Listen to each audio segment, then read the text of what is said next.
Hello friends, मैं जितेंद्र कुमार सिंह आप लोगों का आपके अपने चैनल पर स्वागत करता हूं। फ्रेंड्स, आज हम जो आपकी कक्षा 12 में इंग्लिश बुक चलती है उसके सेकंड पार्ट जो विस्ताज है जिसको आप सप्लीमेंट्री कहते हैं, तो उसमें से हम आज है सप्लीमेंट्री का जो आपका 5th चैप्टर है, शुड विजार्ड हिट मम्मी। ये जॉन अपडाइक का चैप्टर है, यानी क्या जो है विजार्ड को मम्मी को हिट करना चाहिए था, ये चैप्टर है। इसको आज 60 क्वेश्चंस इसके लेकर चलते हैं और 60 क्वेश्चंस इसके जो है वो काफ़ी हैं। तो आज हम इसका फर्स्ट पार्ट लेकर चलते हैं, अगले पार्ट में 60 क्वेश्चन कंप्लीट हो जाएंगे, तो आधे 60 क्वेश्चन इसमें लेकर चलते हैं, आगे अगले पार्ट में आधे लेकर चलेंगे। तो चलिए स्टार्ट करते हैं 60 क्वेश्चन। फर्स्ट क्वेश्चन है, when did Jack start telling stories to his daughter Jo and what was his problem.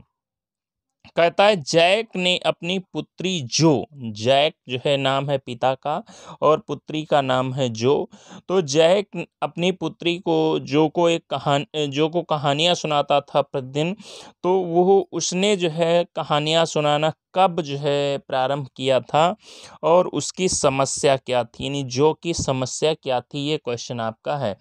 तो आंसर देखिए ध्यान से, जैक ने प्रारंभ किया था टेलिंग स्टोरीज कहानी सुनाना टू हिज डॉटर अपनी बेटी जो को 2 इयर्स एगो 2 साल पहले जो है उसने कहानी सुनाना शुरू किया था। When she was only 2 years old, जिस समय जो है वह केवल 2 साल की थी।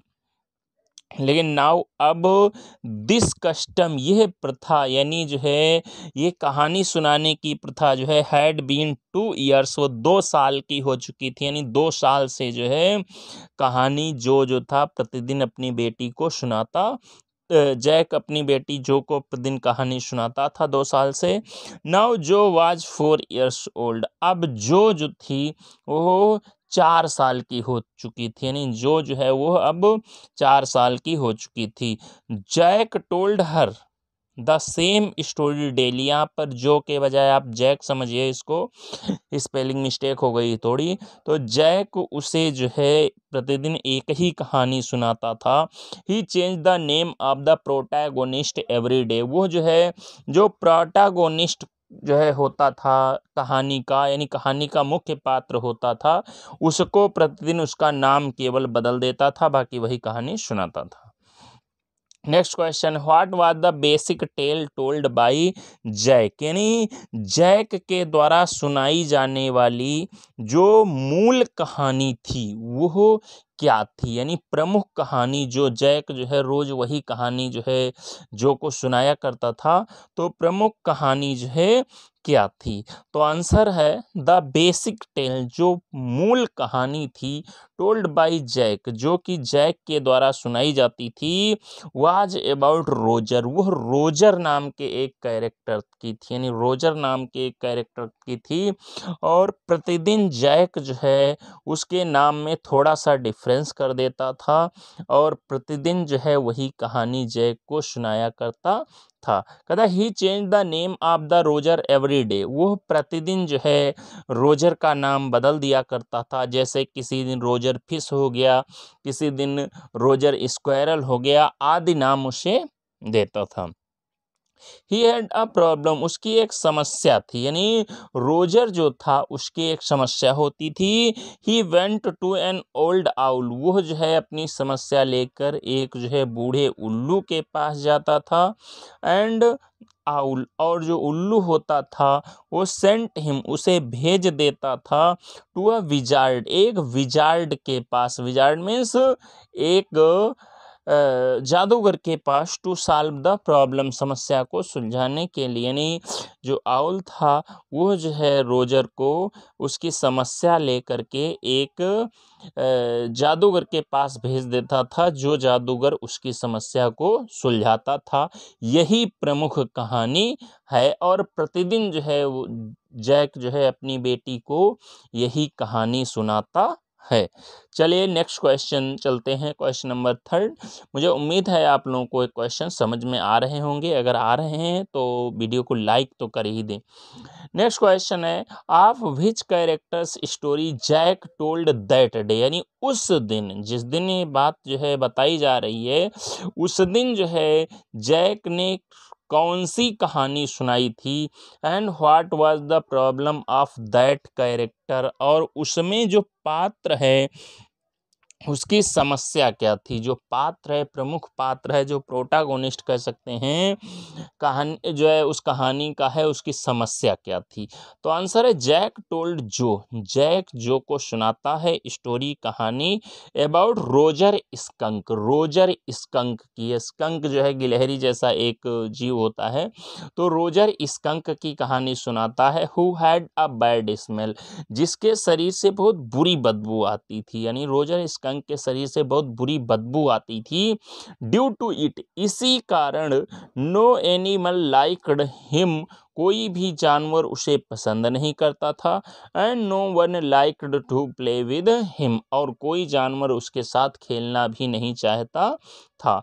ही वॉज वेरी सैड, वो बहुत दुखी था, फॉर दिस, इसलिए वो बहुत ज़्यादा दुखी था, बिकॉज, क्योंकि he could not play with any animal, यानी वो किसी भी जानवर के साथ खेल नहीं पाता था। यानी जो है रोजर स्कंक था, वो जो है उसके अंदर बहुत बुरी बदबू आती थी उसके शरीर में, तो इस वजह से सभी जानवर उससे दूर भागते थे, तो इसलिए वो अन्य जानवरों के साथ खेल नहीं पाता था बेचारा, इसी वजह से जो है हमेशा परेशान रहता था। फ्रेंड्स, मुझे उम्मीद है आप लोगों को ये क्वेश्चन समझ में आ रहे होंगे, अगर आ रहे हैं तो आप कमेंट करके हमें बताएं, तो हम इसका नेक्स्ट पार्ट लेकर आते हैं।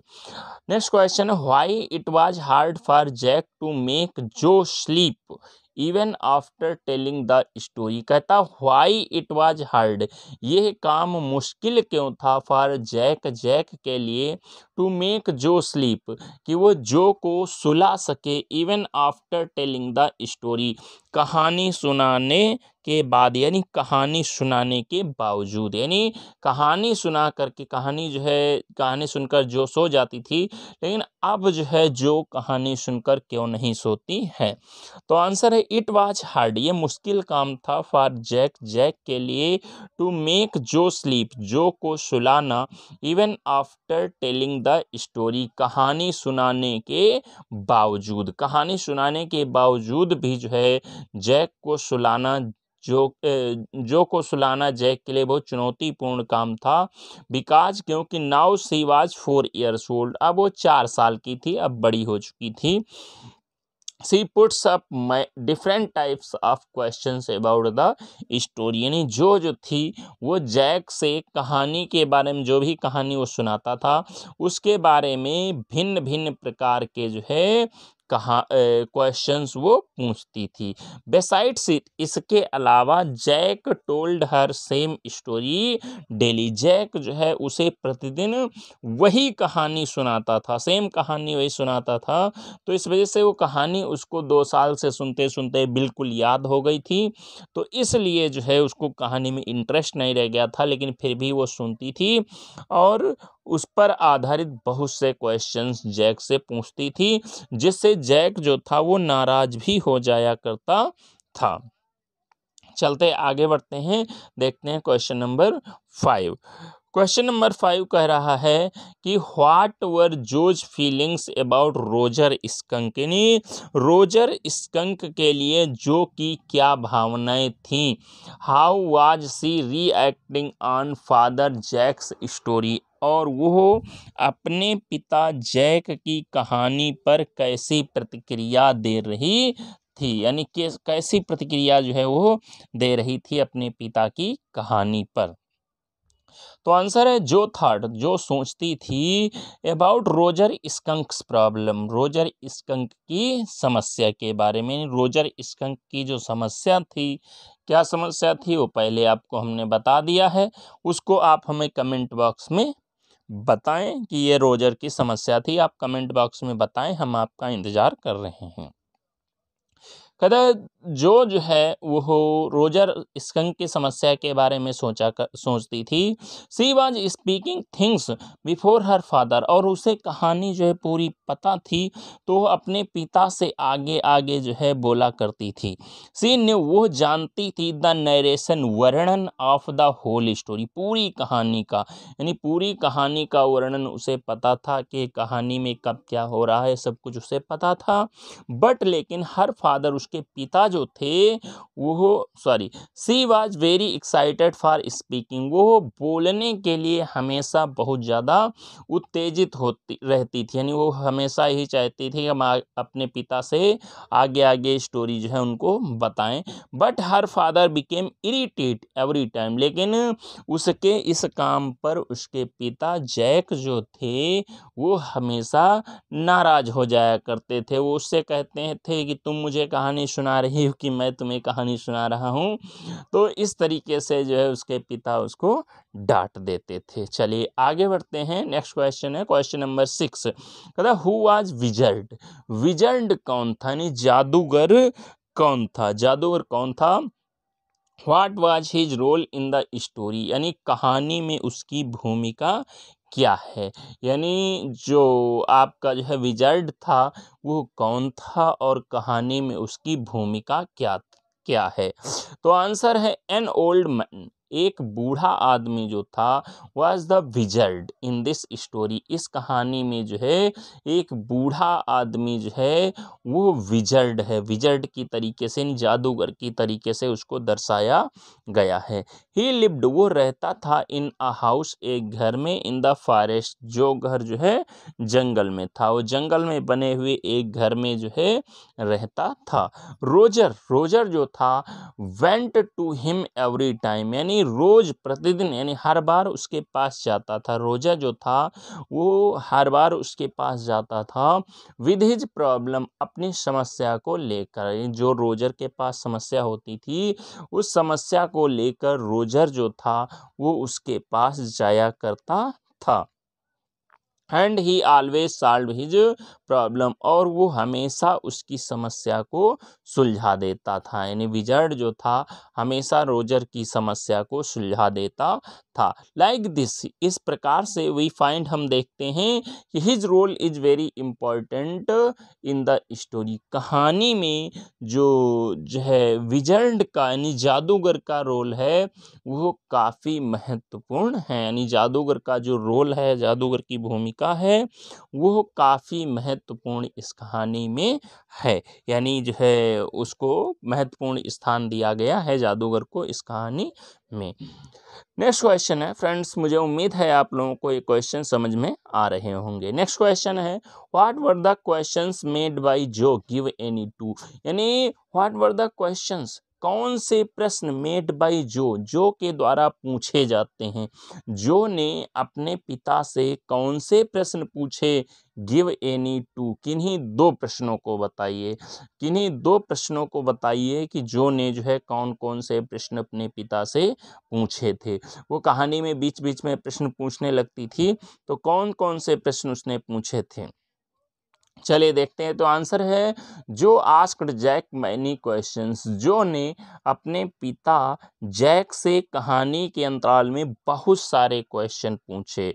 फर्स्ट ऑफ ऑल, सबसे पहले, सी आस्क्ड, उसने अपने पिता से पूछा कि what story he was going to tell her, कि उस दिन वो जो है उसे कौन सी कहानी सुनाने जा रहा है। पहले जो है उसने पूछा कि वो जो है कौन सी कहानी जो है उस दिन सुनाने जा रहा है, ये बात जो ने जैक से पूछी। आफ्टर दैट, उसके बाद, ही आस्क्ड, उसने पूछा, सॉरी यहाँ पर ही के बजाय सी है, इसको आप सी समझें। उसके बाद जो है उसने पूछा कि क्या रोजर स्कंक जो है वो उल्लू से मिलने गया या जाएगा कि नहीं। आफ्टर दैट उसके बाद सी आस्क्ड उसने पूछा, यानी उसके बाद जो है उस लड़की ने पूछा कि इफ़ कि क्या the magic spells were real, क्या वास्तव में जादू होते हैं, क्या जादू वास्तव में होता है कि नहीं। ये क्वेश्चंस जो है जो ने अपने पिता जैक से पूछे, नहीं इस तरीके से जो थी अपने पिता से डिफरेंट टाइप के क्वेश्चन पूछती थी। नेक्स्ट क्वेश्चन है क्वेश्चन नंबर 8, कहता है in what smell Roger Skunk's bad smell was converted why, यानी रोजर स्कंक की जो बुरी बदबू थी वो किस गंध में परिवर्तित हो गई और क्यों, यानी रोजर स्कंक के अंदर बहुत बुरी बदबू आया करती थी, वो किस गंध में या किस खुशबू में परिवर्तित हो गई, इसको आपको बताना है और क्यों वो परिवर्तित कर दी गई। तो आंसर है Roger Skunk's bad smell. Roger Skunk की जो बुरी बदबू थी, बहुत बुरी बदबू उसमें से आती थी, वो बदबू जो थी वाज कन्वर्टेड, वो बदल दी गई into the smell of roses, यानी गुलाब की सुगंध में, यानी उसके अंदर से गुलाब की सुगंध आने लगी थी बाय द विजर्ड, यानी विजर्ड के द्वारा जो है वो उसके अंदर जो थी खुशबू जो थी वो बदल दी गई थी, यानी उसके अंदर बदबू जो थी उसको रोजेज की खुशबू में बदल दिया गया था, गुलाबों की खुशबू में बदल दिया था। Roger skunk had so bad smell, Roger skunk के अंदर इतनी बुरी बदबू आती थी दैट की no one liked to play with him, कि कोई भी उसके साथ खेलना पसंद नहीं करता था। So he was very sad, इसलिए वो बहुत दुखी था, एंड और he wanted to be converted it into good, वो उसे उस बुरी बदबू को अच्छी सुगंध में परिवर्तित करवाना चाहता था, यानी रोजर स्कंक जो था अपनी उस बुरी बदबू को अच्छी सुगंध में परिवर्तित करना चाहता था या करवाना चाहता था, इसलिए वो विजर्ड के पास गया था। नेक्स्ट क्वेश्चन लेके चलते हैं, क्वेश्चन नंबर है 9, कर what hatred did Roger skunk face by other animals why, यानी रोजर स्कंक ने दूसरे जानवरों के द्वारा किस घृणा का सामना किया और क्यों, यानी जो है जो अन्य जानवर थे वो रोजर स्कंक से घृणा क्यों करते थे, इस बात का जवाब देना है। तो आंसर है नो एनिमल, कोई भी जानवर नहीं like to play with Roger skunk, Roger skunk के साथ खेलना चाहता था, रोजर स्कंक के साथ कोई भी जानवर खेलना नहीं चाहता था। एवरी एनिमल, हर जानवर वुड रन, भाग जाया करता था, व्हेन जब he came to play with them, जब रोजर स्कंक उनके पास खेलने के लिए पहुंचता था तो हर जानवर उसके पास से भाग जाया करता था, क्योंकि इसका कारण ये था he had a very bad smell in his body, क्योंकि उसके शरीर से बहुत दुर्गंध आया करती थी, बहुत बुरी दुर्गंध आया करती थी, सो इसलिए no one would like to play with him, उसके साथ कोई भी जानवर खेलना नहीं पसंद करता था। फ्रेंड्स इस वीडियो में हमने आपके 9 क्वेश्चंस कवर कर दिए हैं और वीडियो बहुत लंबा हो रहा है तो इस वजह से हम इसके आगे क्वेश्चंस नहीं कवर करेंगे, और इसके आगे अगर आपको क्वेश्चंस चाहिए हैं तो आप हमें कमेंट बॉक्स में कमेंट करके बताएं, तो हम सेकेंड पार्ट में इसके शॉर्ट क्वेश्चन तैयार करेंगे, फिर उसके अगले पार्ट में आपको लॉन्ग क्वेश्चन प्रोवाइड करवाए जाएंगे। मुझे उम्मीद है ये क्वेश्चंस आपके समझ में आ गए होंगे, और अगर आ गए हैं तो आप हमारे वीडियो को लाइक कर दें और आप ये वीडियो अपने दोस्तों तक भी शेयर करें और चैनल को सब्सक्राइब ज़रूर कर दें अगर आपने सब्सक्राइब नहीं किया है, क्योंकि जब सब्सक्राइब कर देंगे तो जैसे ही हम कोई नया वीडियो अपलोड करेंगे तुरंत उसकी नोटिफिकेशन आपको मिलेगी। वीडियो देखने के लिए आपका बहुत बहुत धन्यवाद। आपका दिन शुभ रहे। धन्यवाद।